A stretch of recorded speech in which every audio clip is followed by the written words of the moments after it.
Agatha Raisin by M.C. Beaton, dramatised for radio by David Semple, and starring Penelope Keith as Agatha. Episode 4, The Green-Eyed Monster. Morning, Agatha. Oh, hello. Well, if there's one thing sets me up for the day, it's the 3 Bs. A bracing walk under blue skies, followed by a big bowl of bran flakes. Really? I prefer the 3 Cs. Coffee, croissant and a cigarette. Right, well, open the window then, shall I? Well, if a seagull makes a dive towards your bran flakes, don't come running to me. Agatha, there is no such thing as a seagull. There are individual birds, such as the kittiwake, which are commonly called gulls, but the actual term seagull is itself meaningless. Do you seriously think that I give a toss? Well, if you use that term in front of an ornithologist, he might think you were some sort of idiot. That is a risk I am prepared to take. And I notice you've helped yourself to my freshly laundered toweling robe. Oh, I hope you don't feel violated. No, but at the end of your stay I shall send a bill for laundry and incidentals. It's so nice to feel welcome. Right. I think it's time for murder. You took the words right out of my mouth. 3 days ago, a young woman called Ella Payne was stabbed through the heart at a hotel disco. Young woman? The only thing young about her were her dentures and her hair dye. Compassionate as ever, Agatha. I'm amazed they didn't ask you to write her obituary. Anyway, she leaves behind her husband, Sam, apparently of independent means. A rather nice salt-of-the-earth Yorkshireman, hand-carved in God's own county. Also, in the hotel disco were George and Olivia Debenham. He's a high-class solicitor. Not quite sure why they became friends with Sam and Ella. Well, British people do that on holiday. They gather round the hotel pool and exchange copies of the Daily Mail and PG Tips tea bags. Yes. Do you think we could find out a bit more about their backgrounds? No. We could try getting in touch with Bill Wong. Do you have his phone number? No. Oh, perhaps he's on the internet. Oh, he's bound to be. Probably got his own website. BillWong.com, crime prevention and herbal medicine. I could phone Mrs. Bloxby. She probably knows it. Fine, you do that. One other thing that's bothering me. Yeah? How did the killer get rid of the murder weapon? Well, you may not have noticed, but we are actually entirely surrounded by water, and the Mediterranean is awfully deep. There was a fire at the disco, presumably caused by the killer as a distraction, and then we all got ushered out into a courtyard. No one was allowed to leave. And then the police sent us to our rooms until they were ready to question us. Where presumably the killer hid the blade, or whatever it was, under the bed. James, the police searched our rooms and took away every sharp object, presumably for DNA testing. They even took away some plastic chopsticks I'd had with the takeaway. Oh, so glad you're trying all the authentic local cuisine. Well, where did our weapon go? Perhaps the killer has a secret career as a sword swallower. Don't be facetious. Well, you have to admit, we don't have a great deal to go on. Well, let's go to the hotel and get some more. Agatha, I have not yet shaved, and I still have 2/3 of my bran flakes. Well, you can get some more at the hotel. Just don't let them put any garlic on it. Can I get you anything else to drink, sir, madame? Oh, if I could have some more tea. But this time, if you could see that the tea bag goes in first and then the boiling water. It makes so much more sense than just bringing me all the ingredients separately. Would you like me to get the manager? Oh, no. Just do your best. Thank you. James, there's really no point. It's like trying to teach road safety to a hedgehog. Well, not much in the papers about this murder. The usual stuff about loving wife, devoted husband. Is Corsica still safe for British holidaymakers? Should we pull out of Europe? Give it time. They're sure to find some skeletons in the cupboards. Yes. This really used to be a 5-star hotel. Apparently, in the far-off mists of time. Oh, 5 stars, my word. Of course, when a star collapses, it becomes a black hole. So, perhaps that should be a new form of rating for the most appalling hotels in the world. 1 black hole, 2 black holes, 5 black holes. I blame the Brits myself, sitting there in their knee-length shorts, white ankle socks and sandals. It's enough to put anyone off their brioche. Well, that's one thing we still do very well, ruining other people's countries. Oh, look, that's them. What? Who where? George and Olivia. They're the ones canoodling on the sun lounger. She's clinging to him like a limpet. Go and have a word. Agatha, I don't think it's your job to give me orders. Do you want to get off this island? More than anything else in the world. Well, go and talk to them. What about? I don't know.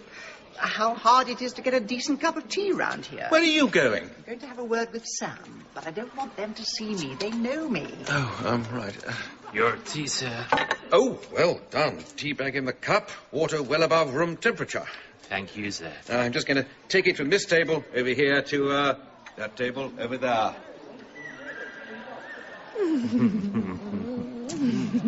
When are you going to get rid of that moustache? Get rid of it. I thought it made me look rather dashing.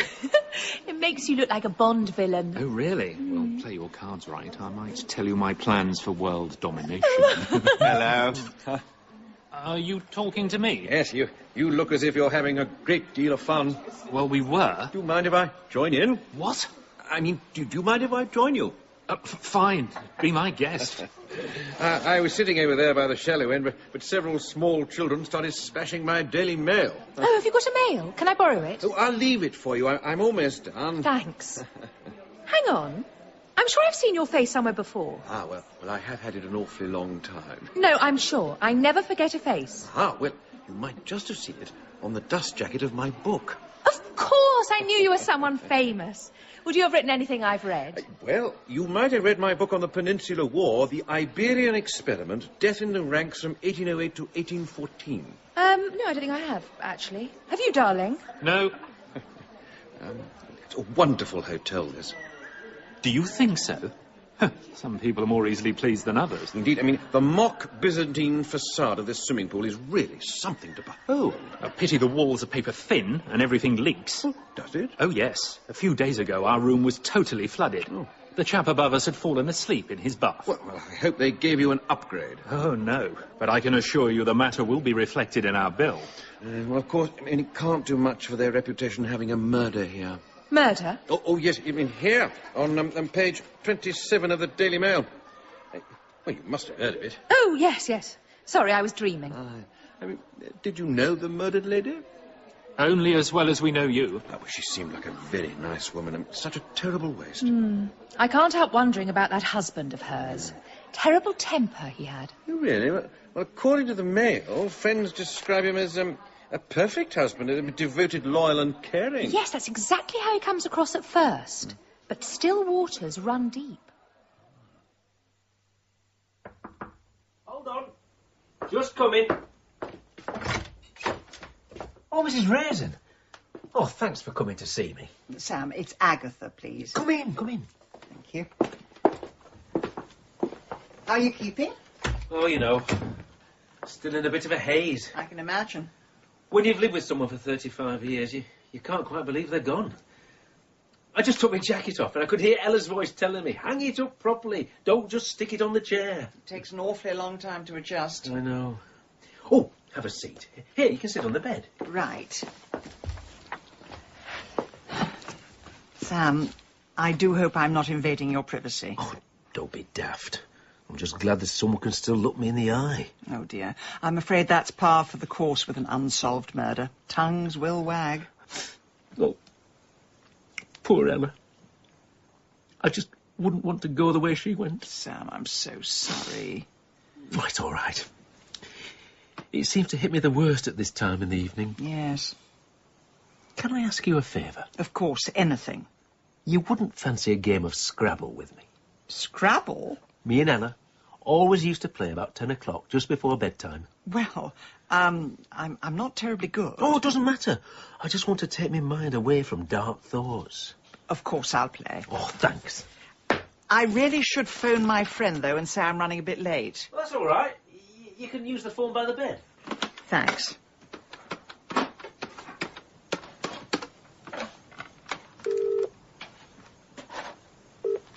You have reached the voicemail of James Lacey. Please leave a message. James, I'm with Sam at the moment. Not quite sure when I'll be back, but don't worry. And, I'll see you when I see you.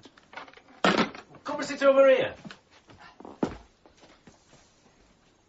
Oh, don't you want the board a bit closer? No, you're all right. I'm actually long-sighted. I'm not sure if I can remember how to play. There's not much to it. Just take 7 letters. 1, 5, 6, 7. Well, don't expect any 7-letter words. I'll probably play a lot of cat and dog and the. Oh, my Ella was a wonderful one for words. Had a good vocabulary, did she? No, she just made them up. I remember once she tried to play the word hencroach. Encroach? No, hencroach. She insisted it was a female cockroach. Oh, and she swore blind that the Christmas holidays could sometimes be referred to as the wintering period. Oh, I think she deserved marks for nerve. All right. I've got a word. Have you? Yes, learner. L-E-A-R-N-E-R. Hey, that's not bad. You've got an L on the double letter, E on a double word. That's 16 points. And a 50-point bonus. Well, hey, not bad for a beginner. No. You know, if you want to spend the night here, you're more than welcome. Oh, well... This is a suite, you see. There's an extra bed next door. Really? Yes, me and Ella had separate beds on account of my little problem. Problem? Snoring. I'm afraid I snore like a braying donkey. Oh, I see. I've tried everything. Homeopathy, eucalyptus on the pillow. And, how did you feel when Ella shared her bed with other men? Who told you about that? No one told me. Just female intuition. Oh, all right. So long as he never told you. Too much of a gentleman. George? That's right. I couldn't bear the thought of him bragging about it. No, he never mentioned it. But I did notice a certain chemistry when I saw them together at the disco. Yeah, I think it all started the day before that. We were on the beach and I was chatting with Olivia. And I noticed George and Ella were gone for just a bit longer than they should have. Yes, but that doesn't prove anything. Oh, you can tell. When it happens a lot, you can tell. I think they went into the woods. I found quite a few pine needles in the carpet that night. Sam, you do seem very calm about all this. Well, there's no point getting upset about human nature. Ella was beautiful, and she was full of joy. And sometimes she just wanted to share that joy with other people. Yes, but how did that make you feel? I was all right about it. In some ways, it made me feel special. Special? How do you mean? Well, the thing is, no matter what she did, she'd always come back to me.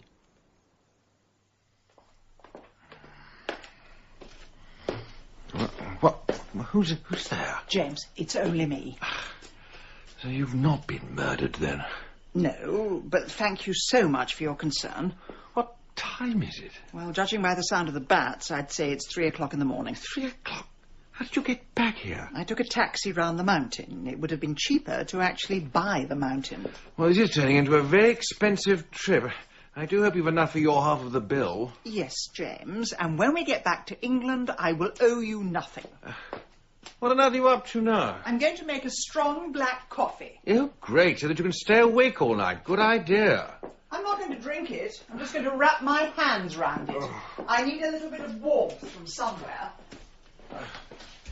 I was actually rather worried about you. Really? Well, that would explain why you were curled up asleep on the sofa. I said I was worried. I didn't say I was distraught. No, I can't imagine anything upsetting your well-ordered world. And when this mess is cleared up, hopefully I won't be part of it anymore. Oh, well, roll on that glorious day, then. Fine. So, solved any interesting Sudokus while I've been gone? No. As a matter of fact, I've been for a meal with George and Olivia. A meal? I said you should talk to them, not start a ménage à trois. They're actually rather charming. Olivia records talking books for the blind, you know. She's just made a 24-hour recording of Moby Dick. And she's promised to have a look at my Napoleonic Wars manuscript. Well, that'll make Moby Dick seem like a fish finger. Still, even if they're blind, they can still find the off switch. Anyway, they're obviously very much in love. There was a great deal of kissing and canoodling throughout the evening. Goodness, that must have been embarrassing for you. Of course, you know that was all a front. What do you mean? Oh, come off it, James. You've seen disgraced politicians molesting their wives in front of 5-bar gates. They're putting on a very public display of affection to paper over the cracks. Agatha, why do you always have to believe the worst in people? You seem obsessed with digging up dirt, spreading gossip and innuendo, dragging everything down to the lowest common denominator.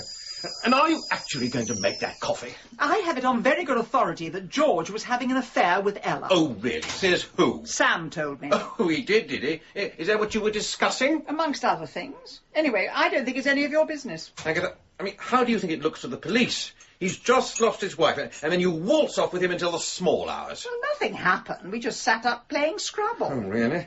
And how many points do you get for floozy on a triple-word score? James! Are you jealous? I'm just concerned you may be compromising your own investigation. Typical. You say you want nothing to do with me, but as soon as you think I've been with someone else, you suddenly go all green-eyed. That is not the case. I'd just prefer it if you didn't dangle your daily dalliances in front of my face. And there was me saying you were like Halley's Comet, only feeling emotion every 76 years. I've been thinking about that, and I've decided Halley's Comet is not a very good metaphor for emotion, as it's composed largely of ice. In your case, that is extremely appropriate. I'm off to bed. Fine. I'm going to stay up and watch some television. Well, you'll be rather annoyed to find that everything's in French. Very inconsiderate of them, I know. They do have a couple of English programmes, but they dub them. I don't care. I just want something to take my mind off. Well, take my mind off everything, really. Well, don't have it too loud, please. I would quite like a bit of shut-eye. Don't worry. I won't disturb your sweet dreams of the day before you met me. What earth are you watching? EastEnders. Good Lord. Who would have thought that the Mitchell brothers were bilingual? I laughed. Yes, I still do occasionally. Good Lord. I thought that was one of those sounds we wouldn't hear again, like the song of a nightingale or the UK theme on Radio 4. James. Yes? I know I've messed everything up. But why did we actually think we were right for each other in the first place? I don't know, really. It was just a certain spark. Sometimes several thousand volts. The thing is, we seem to argue constantly. We've got nothing in common, except a strange tendency to stumble over dead bodies. Yes. Well, water under the bridge now. No point crying over us. You have email. What was that? Oh, that was my computer. What? Think I had a woman hiding under the bed? Oh, look, it's from Bill Wong. But it's 3 o'clock in the morning. Only 2 o'clock over there. He'll be just about turning in. What does he want? Background checks on our 3 main suspects. Sam Payne, formerly a hill farmer in North Yorkshire, moved to Leeds and became a care assistant. No criminal record. Olivia Debenham, formerly a district nurse. A nurse?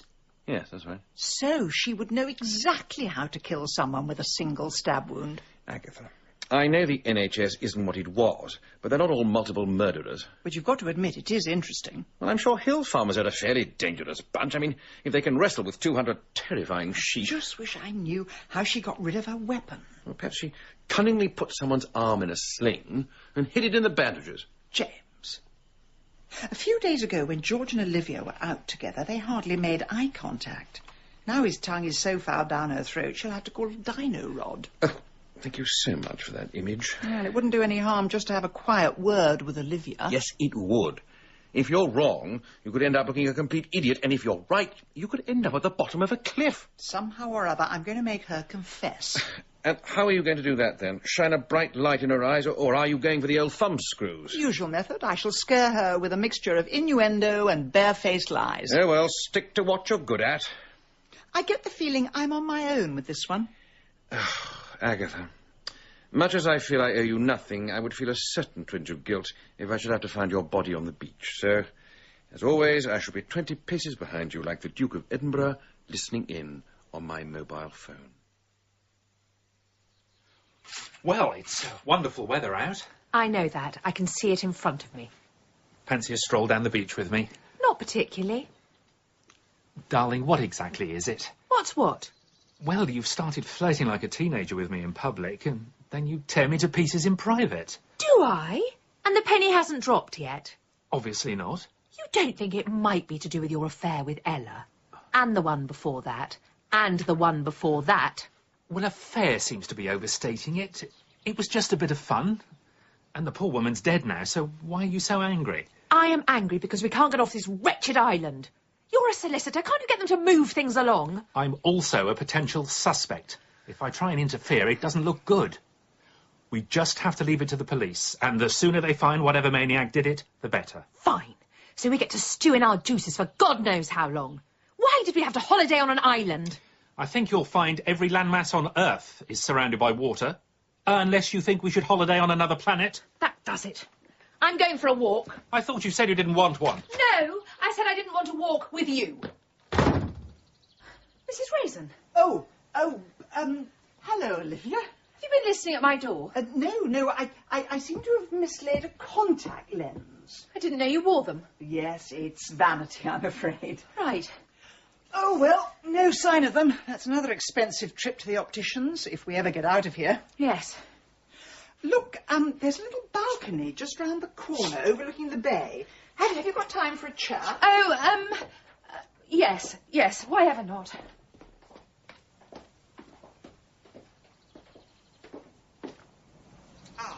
The chairs are a bit wet. I think it must have rained in the night. It's not too bad. Just a little damp. Well, you don't want to ruin your cardigan. That's all right. It's just an old thing. Oh, funny. I could have sworn you were still making it when we first met. I seem to remember you always carried a bag of knitting round with you. That was a different cardigan. Oh, yes. I wish I had the talent. I could never get the knack. Knit one, purl one, cast off. So, Mrs. Raisin, what is your talent? Oh, I see myself as a people person. I often find complete strangers opening up to me, almost as if they're in the psychiatrist's chair. Well, you should charge the professional rate. You'd be made for life. Ella told me a great deal. Mostly about how fond she was of your husband and how he was getting extremely close to her. Yes, the woman did have a capacity for fantasy. Oh, it's not fantasy. I saw them dancing at the hotel disco. You couldn't get a cigarette paper between them. And when they disappeared for a round of drinks, you just happened to follow. And you saw them in the cloakroom having a furtive fumble. Oh, it wouldn't have mattered too much. Only it was the latest in a long line of flings. And when your husband goes off with a trollop like that, it doesn't exactly reflect well on you. Mrs. Raisin, I can see you're becoming quite feverish. It must be hard for you breaking up with that man you've been chasing all over the island. But just because you're frustrated, there's no need to invent lies about my husband. Oh, it's a lie, is it? A lie that you sent George away, then began to give Ella a piece of your mind. Only she just wouldn't be told. She stood up to you, told you exactly why your husband had started to stray. Mrs. Raisin, I can remember the night in question, and I was out of your sight for barely a minute. Oh, it was a bit longer than that. Just long enough to take a knitting needle out of your handbag and give Ella the fatal wound. I would have thought it was impossible with a knitting needle, but you were clearly on fire that night. Oh, yes, the fire. Was that my doing as well? Yes. A bottle of vodka makes a very fine Molotov cocktail. Then you nip back, you join us, just before the fire really takes hold. Oh, well, it's nice to know what's going on in your head while you're sitting alone by the swimming pool. And I thought you were just drooling over the lifeguard. But there's one slight flaw in your story. The police never found a murder weapon, which makes me think that the killer got away, headed for the hills, before the fire was even discovered. I thought that too, but then I remembered. The day before it all took place, your room was flooded. Probably peeled off some of the wallpaper, dislodged a few ceiling tiles. Either way, it would have given you quite a few hidey holes when the police searched our rooms. And is this weapon still in my room? No, it's at the bottom of the deep blue sea. But I'm sure it's left a little trace, and the police would be very keen to investigate. What is it that you want, Mrs. Raisin? Is it money you're after? Because my husband has very deep pockets, and he owes me more than a few favours. He took me on this holiday to say sorry for his affairs. But he was back to his old ways the moment the plane landed. I understand how you feel. Oh, no, you don't. You were lucky enough to be born ugly. You don't have to worry about your looks fading. You don't know what it's like to be a dutiful wife, to give up your career, give up everything. While he got to play golf and play around, I got to be the trophy, stuck at home. But I didn't mind, because I thought that one day he'd be grateful. But he wasn't capable of gratitude, any more than he was capable of keeping his flies done up. But you didn't have to kill for it. When I killed Ella, I was killing every woman who's ever lured a man away from his wife. I used to forgive and forget. And when I was younger, I just thought of it as George sowing his wild oats. And then I thought of it as George trying to hold on to his rapidly receding youth. And then I stopped looking for excuses. I thought I'd married a prince, but he turned out to be a snivelling and disgusting toad. Olivia, I'm sorry for everything you've been through, and the court will have some sympathy. It's what the French call a crime of passion, only you've got to tell the truth. You've got to save Sam, the agony of not knowing. Oh, you'd like that, wouldn't you? Your little moment of girl's own glory. Brave Agatha of the upper sixth solves the mystery when police were baffled. But I'm not going to give you the satisfaction. I'm not going through any more public humiliation. Olivia, no! Agatha! She jumped off the balcony. Did she land in one piece? Yes, we've got to get after her. Well, the garden's all fenced off. Where's she going to go? I have a horrible feeling she's heading straight for the sea.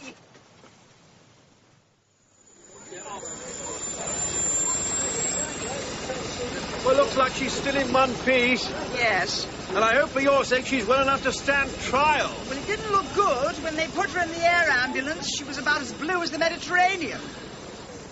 What do you think she was trying to do? What do you mean? I mean, was she trying to commit suicide? She was just trying to get away, which is what you do when you've tried everything else. Yes, well, we're only 20 miles from Sardinia. Who knows? She might have made it if she didn't freeze to death in the process. Yes. It's not that warm out here either. I need to go and get a cardigan. More than that, you need a new hobby. One that doesn't involve putting people's lives in danger. Maybe I suggest sticking seashells onto jam jars. Look, will you please stop scolding me? I'm going to get enough of that from the police later. Fine. Well, then you can be told off in 2 different languages. James. Yes? I know you're keen to get back to the Daily Telegraph, but I did come all this way in the hope of getting a few answers. Agatha, we have talked and talked until we're blue in the face. I still need to know, James. Is this the end of the road, or is there something more for us round the corner? Agatha, for the past 3 weeks, I've been trying very hard to forget about our wedding day and its somewhat unfortunate ending. You and me both. But now I've decided. I'm rather grateful to Jimmy Raisin. What do you mean by that? Well, thanks to him, I had to endure a few months of misery. Whereas if the wedding had gone ahead, I might have faced a lifetime. Thank you, James. That's that cleared up. Where are you going? Frankly, I neither know nor care. Ibiza, Mallorca, Kathmandu, anywhere in the world where I won't meet you.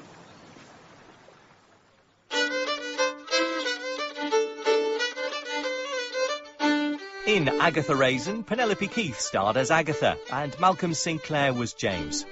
Olivia was played by Caroline Harker, Sam by George Layton and George by Spencer Banks. Agatha Raisin was dramatised by David Semple from the novel by M.C. Beaton, and the producer was Carol Smith.